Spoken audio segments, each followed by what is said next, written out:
Welcome to Impact Signals, Social Impact at the Scale of AI. I'm Charlie. And I'm Sarah. It's Monday, July 20, 2026, episode 79. Today, current AI's offline pocket device now speaks 22 Indian languages with no internet required, and Allianz Seguros launches a wildfire detection system in Spain that beats satellite detection by 35 minutes. China also hands Djibouti a second-generation early warning terminal. We start in India, where the non-profit Current AI just launched Suno Sutra, an offline, open-source pocket device that runs AI in 22 Indian languages with no internet connection required. What makes this significant is the constraint every rural, non-English speaking population runs into. Most AI tools assume steady internet and English fluency.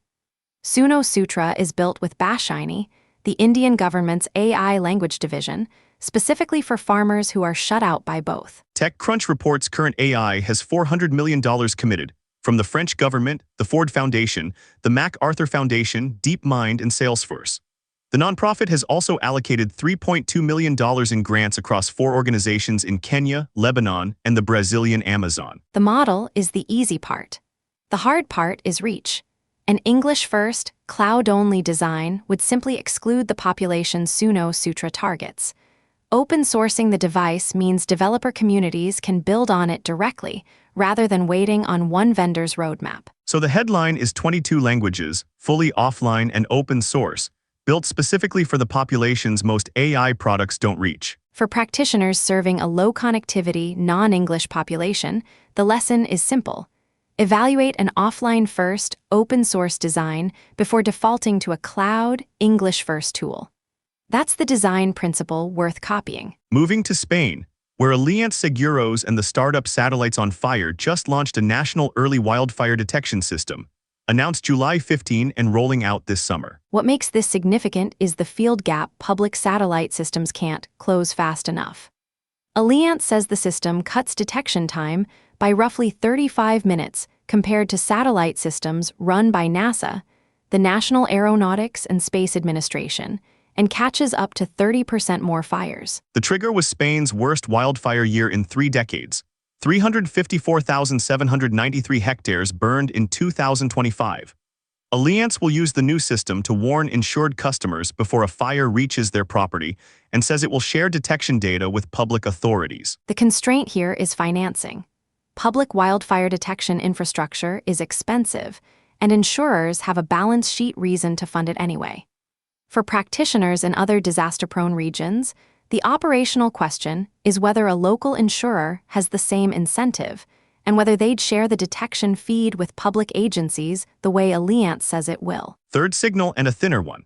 The WMO, the World Meteorological Organization, reports that China's Meteorological Administration handed Djibouti a second-generation early warning terminal on July 17, upgrading forecast resolution from 9 kilometers to 3 kilometers, with a 3-day forecast horizon updated every 6 hours. This is a government-to-government hardware transfer, not something an NGO or field team can adopt directly, and the coverage leans heavily on Chinese state media rather than independent verification.